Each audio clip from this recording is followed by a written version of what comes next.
অবসরে জল্পনা উড়িয়ে দিলেন রোহিত শর্মা। দলের স্বার্থে সিডনি টেস্ট খেলছেন না, অবসর নেওয়ার কোনো পরিকল্পনা নেই, সব জল্পনা উড়িয়ে জানিয়েছেন রোহিত শর্মা। একটা জল্পনা তৈরি হয়েছিল রোহিত শর্মা তিনি অবসর নিতে চলেছেন, তবে সেই জল্পনা নিজেই উড়িয়ে দিয়েছেন রোহিত শর্মা। দলের স্বার্থে সিডনি টেস্ট খেলছেন না, অবসর নেওয়ার কোনো পরিকল্পনাই তার নেই, সব জল্পনা উড়িয়ে একথাই জানিয়েছেন রোহিত শর্মা। অবসরে জল্পনা উড়িয়ে দিয়েছেন রোহিত শর্মা, সব জল্পনা উড়িয়ে রোহিত শর্মার এই ঘোষণা। আমরা কথা বলে এই বিষয় সম্পর্কে আরো জানবো। দেবাঞ্জন বন্দ্যোপাধ্যায় আমাদের সঙ্গে রয়েছেন, প্রতিনিধি টেলিফোন লাইনে। দেবাঞ্জন, রোহিত শর্মা তিনি নিজেই তাহলে জানাচ্ছেন তিনি অবসর নিচ্ছেন না? একদমই তাই শুক্লা। আজকে ম্যাচের আগে মানে দ্বিতীয় দিন খেলা শুরুর আগে রোহিত শর্মা যখন সম্প্রচারকারী যে সংস্থা তাদের ক্যামেরার সামনে তিনি এসে ঠিক গতকাল টস করতে আসার আগে জসপ্রীত বুমরা যেটা বলেছিলেন যে আমাদের ক্যাপ্টেন দৃষ্টান্ত দেখিয়ে তিনি সরে দাঁড়িয়েছেন, কারণ তিনি এই মুহূর্তে ফর্মে নেই, তাই তিনি এই টেস্টে খেলছেন না।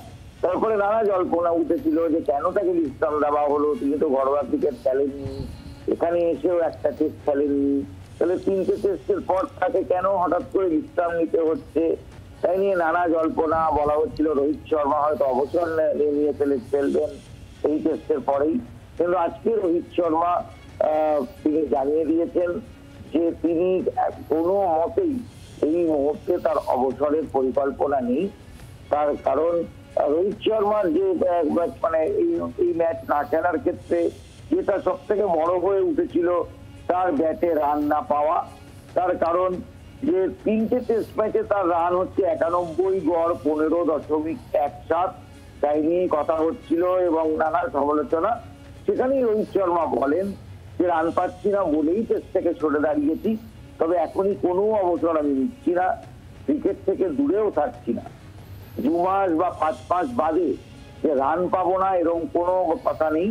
জীবনে প্রচুর রান পতন আমি ক্রিকেটে দেখেছি, এখানে প্রতি সেকেন্ডে প্রতি মিনিটে প্রতিদিন সবকিছু বদলে যায়। এবং একই সঙ্গে যারা তার সমালোচনা করেছিলেন নাম না করে তাদের এক হাত নিয়ে রোহিত শর্মা বলেন মাইক হাতে কে কি বললো বা পেন বা ল্যাপটপে কে কি লিখলো তাতে কিছুই বদলাবে না। আমরা কে কখন অবসর নেব, দলের বাইরে থাকবো, কে কখন অধিনায়ক হবে সেটা তারা ঠিক করে দেবে না। আমি 2 সন্তানের বাবা, নিজেকে যথেষ্ট পরিণত মানুষ বলে মনে করি। কোচ এবং নির্বাচকদের সাথে আমি কথা বলেছি, কারণ এই টেস্ট আমাদের কাছে অত্যন্ত গুরুত্বপূর্ণ। আমাদের কাছে আমাদের এমন খেলোয়াড় এই মুহূর্তে প্রয়োজন যারা রান করতে পারবে। আমার ব্যাটে তো রান নেই, তাই আমি সরে যাই। তার মানে কখন তাকে থামতে হবে সেটা তিনিই ভালো বুঝবেন, অন্য কেউ সে সিদ্ধান্ত নেবে না, সেটা হিটম্যান পরিষ্কার করে দিলেন, তাই তো? একদমই শুক্লা। যে কথা উঠছিল কালকে সঞ্জয় মঞ্জরেকার এক হাত নিয়েছিলেন রবি শাস্ত্রীকে যে কেন রোহিত শর্মার ব্যাপারে ভারতীয় ক্রিকেট দল কোনো প্রশ্ন করা হলো না, কেন রোহিত শর্মার ব্যাপারে বিস্তারিত জানতে চাওয়া হলো না, তাই নিয়ে নানা কথা প্রশ্ন প্রচার মাধ্যমে রেখে বেরিয়েছিল। আজকে রোহিত শর্মা তাদের এক হাত নিয়ে তার অবসরের দাবিকে অবসর নিচ্ছেন এরকম যে একটা জল্পনা উঠেছিল তা নস্যাৎ করে দিয়েছে। শুক্লা, ধন্যবাদ দেবাঞ্জন।